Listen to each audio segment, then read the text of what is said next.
હતા, જેમાં આપણે ભારતનું જે ન્યાયતંત્ર છે એનું મહત્ત્વ શા માટે છે એ આપણે જોયું હતું. ત્યારબાદ જે સર્વોચ્ચ અદાલત છે એમના વિશે આપણે જોયું હતું. એમાં જે ન્યાયાધીશ હોય એની લાયકાતો કઈ કઈ છે, ત્યારબાદ એમની જે સમય અવધિ છે એના વિશે વાત કરી હતી, અને મૂળભૂત ક્ષેત્રાધિકાર છે તેમાં આપણે વાત કરી હતી. આજના વિડીયોમાં મિત્રો આપણે જે અપીલનું ક્ષેત્રાધિકાર છે તે વિશે આપણે જોઈશું, અને સલાહ ક્ષેત્રાધિકાર જે છે એના વિશે આપણે જોઈએ. ત્યારબાદ અન્ય સત્તાઓ જે સર્વોચ્ચ અદાલત પાસે છે તેની આજે આપણે ચર્ચા કરીશું.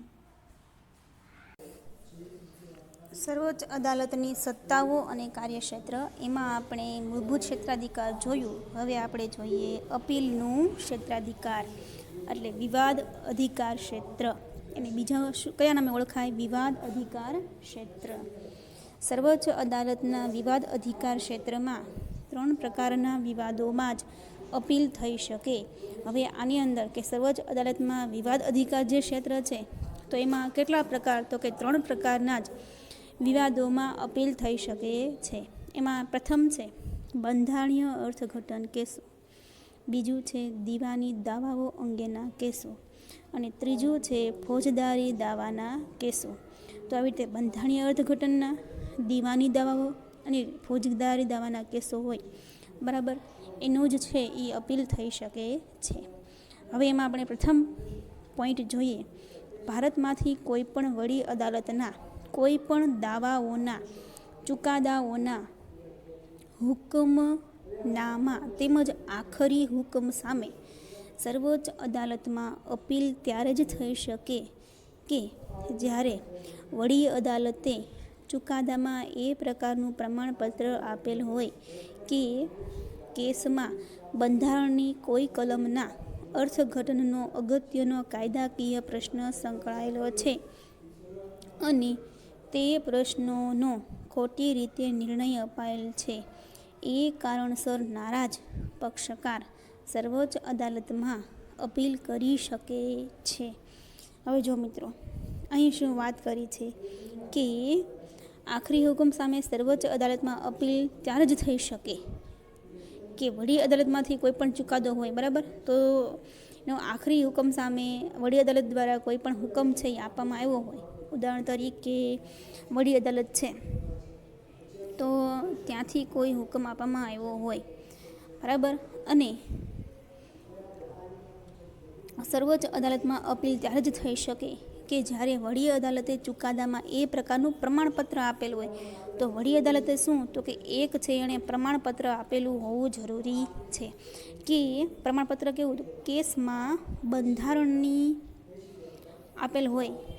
પછી ત્યારબાદ આપણે જોઈએ કે કેસમાં બંધારણની કોઈ કલમના અર્થઘટનનો અગત્યનો કાયદાકીય પ્રશ્ન સંકળાયેલો હોય, અથવા એટલે મિત્રો અહીં વાત કરી છે એ એક શું વાત કરી છે? જો અલગ અલગ મુદ્દાઓ છે કે જ્યારે વડી અદાલતે ચુકાદામાં એ પ્રકારનું પ્રમાણપત્ર આપેલ હોય કે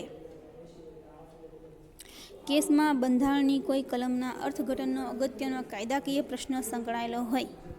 એટલે જે કલમ, એટલે જે બંધારણ કોઈ કલમ હોય એનો અર્થઘટનનો કોઈ અગત્યનો કાયદાકીય પ્રશ્ન સંકળાયેલો હોય કે એટલે એનો અર્થ એમ કે કાયદાથી અલગ રીતે જતો હોય, કાયદાનું જેમાં ઉલ્લંઘન હોય એવું દર્શાતું હોય, અને તે પ્રશ્નના ખોટી રીતે નિર્ણય અપાયેલો હોય, એટલે તે પ્રશ્નનો કોઈ ખોટી રીતે નિર્ણય અપાયેલો હોય, એ કારણોસર નારાજ પક્ષકાર, નારાજ પક્ષકાર એટલે કોણ? તો કે જે વ્યક્તિએ અપીલ કરી હોય તે સર્વોચ્ચ અદાલતમાં અપીલ કરી શકે છે. નારાજ પક્ષકાર જે છે તે સર્વોચ્ચ અદાલતમાં અપીલ કરે છે. જો કોઈ વડી અદાલત આવું પ્રમાણપત્ર ન આપે, એટલે કોઈ વડી અદાલત છે આવું કોઈ પ્રમાણપત્ર ન આપે, પરંતુ સર્વોચ્ચ અદાલતને ખાતરી થાય કે ચુકાદામાં બંધારણીય અર્થઘટનનો પ્રશ્ન સમાવિષ્ટ છે, તો તે ખાસ પ્રકારની પરવાનગી એટલે કે અપીલ માટે આપવાની સત્તા ધરાવે છે. એટલે ધારો કે હાઈકોર્ટમાં કોઈ એવો છે એ પત્ર છે એ આપવામાં ન આવ્યો હોય, પરંતુ આ જે નારાજ પક્ષકાર હોય તેમણે સર્વોચ્ચ અદાલતની અંદર આવો કેસ કર્યો હોય અને સર્વોચ્ચ અદાલતને એવો ખ્યાલ, ખાતરી થાય કે ભાઈ ચુકાદામાં બંધારણીય અર્થઘટનનો પ્રશ્ન છે એ અંદર રહેલો છે, તો તે ખાસ પ્રકારની અપીલ એટલે કે પરવાનગી આપવાની સત્તા ધરાવે છે. તો કોઈ પ્રમાણપત્રની જરૂર રહેતી નથી. અલબત્ત અપીલમાં નવું કારણ ઉમેરી શકાતું નથી. એટલે ઉદાહરણ એટલે કે ટૂંકમાં શું કહ્યું છે કે અપીલમાં કોઈ નવું કારણ ઉમેરી શકાય નહીં, જે હોય તેનો તે જ રાખવું પડે. કેસનો પક્ષકાર એ જ કારણોસર અપીલ કરી શકે કે પક્ષનો કે પ્રશ્નનો નિર્ણય વડી અદાલતમાં કે અન્ય અદાલતમાં ખોટી રીતે અપાયો છે. જે વ્યક્તિ વડી અદાલતની કાર્યવાહીમાં પક્ષકાર તરીકે હોય તે જ વ્યક્તિ સર્વોચ્ચ અદાલતમાં અપીલ કરી શકે છે. એટલે મિત્રો અહીં શું વાત કરી છે કે કેસનો પક્ષકાર જ એ જ કારણોસર અપીલ કરી શકે કે પ્રશ્નનો નિર્ણય વડી અદાલતમાં કે અન્ય અદાલતમાં ખોટી રીતે અપાયો છે. એટલે કે જે એમને નિર્ણય આપવામાં આવ્યો છે તે કેવો છે તો કે એને ખોટો નિર્ણય આપ્યો છે. બરાબર. જે વ્યક્તિ વડી અદાલતની કાર્યવાહીમાં પક્ષકાર તરીકે હોય તે જ વ્યક્તિ સર્વોચ્ચ અદાલતમાં અપીલ કરી શકે છે. એટલે કે જે વ્યક્તિએ પહેલાં કઈ જગ્યાએ તો કે વડી અદાલતમાં કાર્યવાહી કરાવી હોય તે જ પક્ષકાર જે હોય છે તે જ સર્વોચ્ચ અદાલતમાં અપીલ કરી શકે છે. એટલે એના બદલામાં કોઈ બીજી વ્યક્તિ છે તે આવી રીતે અપીલ કરી શકે નહીં. ત્યારબાદ નવો મુદ્દો છે કે દીવાની કેસોમાં વડી અદાલત એવું પ્રમાણપત્ર આપે કે કેસ વ્યાપક મહત્તા ધરાવે છે, એટલે કે વિશાળ રીતે મહત્ત્વ ધરાવે છે અને તેમાં કાયદાના અર્થઘટનની મહત્ત્વનો પ્રશ્ન સમાવિષ્ટ છે અને તે પ્રશ્નનો નિર્ણય સર્વોચ્ચ અદાલત કરે તે જરૂરી છે. એટલે કે આ જે કેસ આવ્યો છે એમાં નિર્ણય જે છે તે સર્વોચ્ચ અદાલત કરે એવું જરૂરી છે. ત્યારે સર્વોચ્ચ અદાલતમાં અપીલ થઈ શકે છે. એટલે કે આ જે કેસ છે તે હાઈકોર્ટ દ્વારા શું તો કે પ્રમાણપત્ર આપેલું હોય કે ભાઈ આ જે કેસ આવ્યો છે એનો નિર્ણય સર્વોચ્ચ અદાલત કરે તે જરૂરી છે. તો કઈ જગ્યાએ તો જ સર્વોચ્ચ અદાલતમાં અપીલ થઈ શકે છે. કોઈ પણ વડી અદાલતના 1 લાખથી વધુ રકમના દીવાની દાવાઓના ચુકાદા કે નિર્ણય વિરુદ્ધ સર્વોચ્ચ અદાલતમાં અપીલ થઈ શકે છે.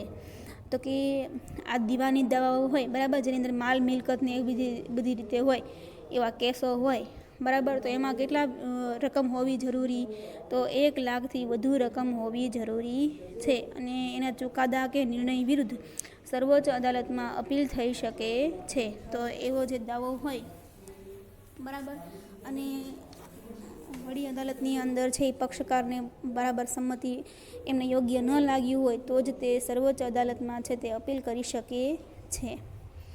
ત્યારબાદ જોઈએ ત્રીજો મુદ્દો કે ફોજદારી કેસોમાં નીચલી અદાલતે આરોપીને મૃત્યુદંડની સજામાંથી મુક્ત કર્યા હોય પરંતુ વડી અદાલતે આરોપીને મૃત્યુદંડની સજા ફરમાવી હોય ત્યારે અપીલ થઈ શકે છે. હવે અહીં શું વાત કરી છે કે નીચલી અદાલતો, એટલે ઉદાહરણ તરીકે આપણે જોઈએ તો તાલુકા અદાલત હોય, જિલ્લા અદાલત હોય, તેમાં શું તો કે એમાં જે આરોપી હોય એને શું તો કે મૃત્યુદંડની સજામાંથી મુક્ત કર્યા હોય, પરંતુ હવે આ જે કેસ છે બરાબર, તો તે સામેના જે વ્યક્તિઓ હોય તો એને એમ થાય કે અમારી સામે બહુ ગંભીર ગુનો થયો છે, તો આ જે આરોપી છે એને મૃત્યુદંડમાંથી શા માટે મુક્ત કર્યા છે, તો તેઓ વડી અદાલત પાસે જાય.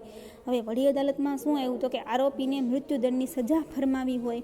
હવે આરોપી જે છે ને મૃત્યુદંડની શું તો કે સજા ફરમાવી હોય ત્યારે અપીલ થઈ શકે છે. હવે જે આરોપી હોય તો એ લોકો પાછા એને મૃત્યુદંડ મળે તો એ પાછા ક્યાં જશે તો કે સુપ્રીમ કોર્ટમાં જાય છે બરાબર.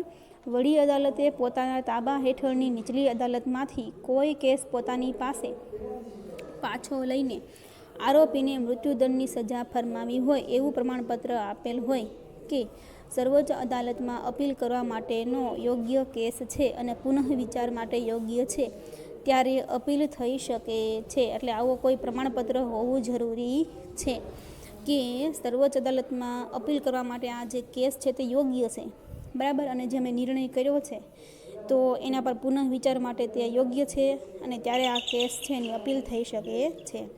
સર્વોચ્ચ અદાલત પોતાના આપેલ ચુકાદાઓનું પોતે જ પુનરાવલોકન એટલે કે પુનઃ સમીક્ષા કરી શકે છે. અન્ય કોઈ પણ અદાલતમાં ચાલતા કેસને પોતાની અદાલતમાં તબદીલ એટલે કે ટ્રાન્સફર કરી શકે છે. સંસદ કાયદા ઘડીને આ અદાલતની સત્તા અધિકારોમાં વધારો કરી શકે છે. તો કે હવે જોઈએ કે અન્ય કોઈ પણ અદાલતમાં કોઈ કેસ ચાલતો હોય, બરાબર, તો પોતાની અદાલતમાં તબદીલ એટલે કે ટ્રાન્સફર કરી શકે છે. તો બીજા કોઈ રાજ્ય હોય એમાં વડી અદાલત હોય એમાં જો કોઈ કેસ ચાલતો હોય અને સુપ્રીમ કોર્ટ હોય ત્યાં એમને યોગ્ય એમ લાગે કે નહીં, આ જે કેસ છે એ તો સુપ્રીમ કોર્ટની અંદર આવવો જોઈએ, તો તેને ત્યાં ખેંચી શકે છે. સંસદ કાયદા ઘડીને આ અદાલતની સત્તા અધિકારોમાં વધારો કરી શકે છે. તો આવી રીતે છે તે સંસદ દ્વારા જ આ અદાલત છે એની સત્તા અધિકારમાં વધારો થઈ શકે છે. કોની?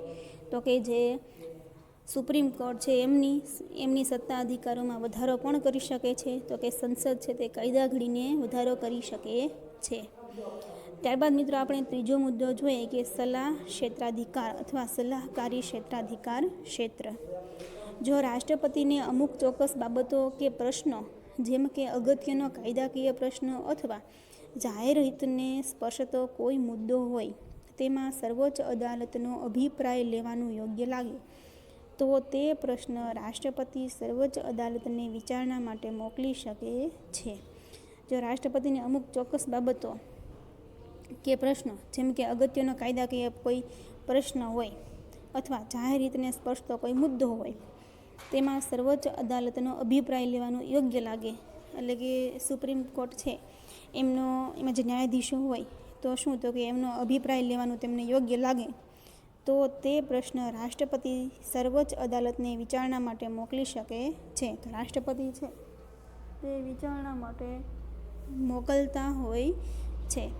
આ જોગવાઈ હેઠળ કાયદાનો પ્રશ્ન, તેમાં કયા કયા પ્રશ્ન હોઈ શકે, તો એમાં જોઈએ તો કે કાયદાનો પ્રશ્ન, કે કાયદો જે ઘડેલો હોય એનો પ્રશ્ન, હકીકતનો કોઈ પ્રશ્ન, બંધારણીય અર્થઘટનનો કોઈ પ્રશ્ન, કોઈ ખરડાની કાયદેસરતાને લગતા પ્રશ્નો પર રાષ્ટ્રપતિ સર્વોચ્ચ અદાલતની સલાહ મેળવી શકે છે. પરંતુ જો સર્વોચ્ચ અદાલતને વિચારણા હેઠળ મોકલેલ પ્રશ્ન પર વિચારણા કે અભિપ્રાય આપવાનું યોગ્ય ન જણાય, તો સર્વોચ્ચ અદાલત તે રાષ્ટ્રપતિને પરત મોકલી શકે છે. અને જો અભિપ્રાય કે સલાહ આપે તો તે સલાહ કે અભિપ્રાય રાષ્ટ્રપતિ માનવા માટે બંધન કરતા નથી. એટલે કે ટૂંકમાં એમ કહ્યું છે કે રાષ્ટ્રપતિ કોઈ બાબતે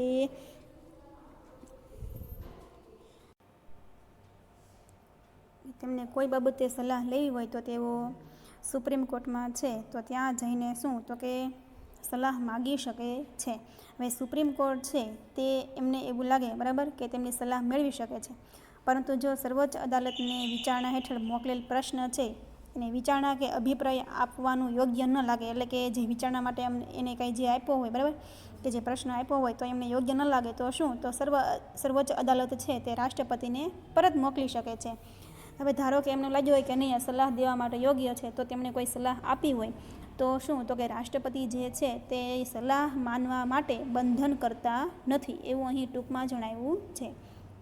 ત્યારબાદ આપણે જોઈએ અન્ય સત્તાઓ. તો સર્વોચ્ચ અદાલત પાસે અન્ય કઈ કઈ સત્તાઓ છે, તો એના વિશે આપણે જોઈએ. તો સર્વોચ્ચ અદાલતને અગાઉ આપેલ પોતાના નિર્ણય કે ચુકાદાની પુનઃ સમીક્ષા કરવાની સત્તા છે. સર્વોચ્ચ અદાલત અદાલતી તિરસ્કાર માટે સજા ફરમાવી શકે છે. રાષ્ટ્રપતિ કે ઉપરાષ્ટ્રપતિની ચૂંટણી માટેના ચૂંટણી પંચના ચૂંટણી વિષયક વિવાદ ઉકેલવાની સત્તા છે. એટલે કે તેમને જે રાષ્ટ્રપતિ કે ઉપરાષ્ટ્રપતિની ચૂંટણી થતી હોય, બરાબર, તો એ ચૂંટણી પંચના ચૂંટણી વિષયક કોઈ વિવાદ ઊભા થયા હોય, બરાબર, તો એને ઉકેલવાની સત્તા કોની પાસે છે, તો કે તે સર્વોચ્ચ અદાલતને છે. નાગરિકોના મૂળભૂત હકોના રક્ષણ કરવા સંબંધમાં કારોબારીના કોઈ પગલાંને, કાયદાને, આદેશને કે હુકમને જે બંધારણ સાથે સુસંગત નથી તેના આધારે તે હુકમોને ગેરબંધારણીય અને રદબાતલ કરવાની સત્તા ધરાવે છે. એ સત્તા તેને બંધારણીય ઇલાજોના હકના રક્ષણ હેઠળ બંધારણમાં સર્વોચ્ચ અદાલતને આપવામાં આવી છે. આમ સર્વોચ્ચ અદાલત બંધારણના અને નાગરિકોના હકોના રક્ષક એટલે કે વાલી તરીકેની ફરજો અદા કરે છે. તો અહીં આપણને બતાવ્યું છે કે કેવી રીતે જે સર્વોચ્ચ અદાલત છે તે બંધારણના અને નાગરિકોના હકના રક્ષક વાલી તરીકેની ફરજ છે તે અદા કરતી આપણને જોવા મળે છે. તો મિત્રો ત્યારબાદ આવે છે નજીરી અદાલત. જે નજીરી અદાલત વિશે આપણે આવતા લેક્ચરમાં ભણીશું, બરાબર. ત્યારબાદ જે રચના આવે છે એમાં લાયકાતો કઈ કઈ હોય તે, પછી વડી અદાલતના અધિકાર ક્ષેત્ર હોય તેમાં આપણે જોશું. ત્યારબાદ જે તાબાદની અદાલતો હોય, જિલ્લા ન્યાયાધીશ, એની લાયકાતો, લોક અદાલત, એ બધા વિશે આપણે નવા લેક્ચરમાં મળીએ ત્યારે આપણે ચર્ચા કરીશું. ત્યાં સુધી મિત્રો આવજો. જય હિન્દ, જય ભારત. અને આજનું તમારું હોમવર્ક છે મિત્રો કે આપણો પાઠ જે અધૂરો છે તે તમારે વાંચવાનો છે, બરાબર. અને આગળના વિડીયોમાં પણ તમને કહ્યું હતું કે તમારે જે પાઠ ચાલી ગયા છે તો એના વિકલ્પવાળા જે કંઈ પ્રશ્નો હોય એ તમારે સ્વાધ્યાય પોથીમાં તમારે ટીક કરી લેવાના છે.